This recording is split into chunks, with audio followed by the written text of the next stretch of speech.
The growth of China importing around the world has made China the largest exporter in the world, and they have now surpassed the USA. The mantle has been passed on to China. Importing more products from China than from any other country has become the new norm for many countries across the world. The volume of USA exports has fallen to second place behind China, its fiercest competitor. How did this happen? What strategy and techniques did China use to take on this unique leadership role? One thing that we can rightly say that did help China rise to prominence in the import/export industry is the increase in demand for materials that China has become an expert at marketing and selling. There exists a demand for products in the international marketplace, and China has become good at fulfilling the demand.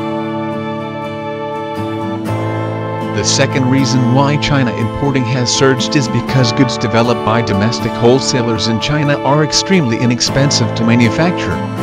How is this possible? The answer is simple. Foreign companies abroad are looking to cut costs on labor. The easiest way to achieve this is to outsource the labor to indigenous manufacturers who are willing to work for a mere fraction of what it costs to employ someone locally in one's home country. China is the most populous country on the planet, at over 1 billion inhabitants.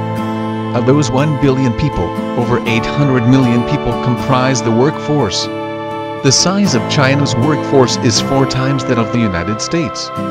With such a huge population, it is not problematic for Chinese warehouses and workshops to find cheap labor. As a result, it costs less to manufacture a product in China than it does to manufacture them elsewhere, except for perhaps India, which is also a very large outsourcing-friendly nation. Reduced costs translate into increased profitability for retailers worldwide. Is it any wonder that China importing is big business?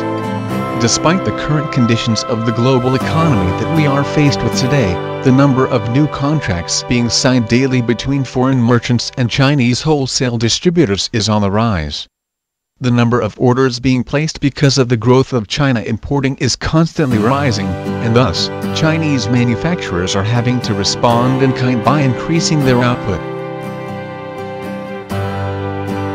Perhaps this is a good enough reason to start trading relationships with China, as it is a recession-proof business. Despite the recession, the demand for essential commodities continues to grow globally.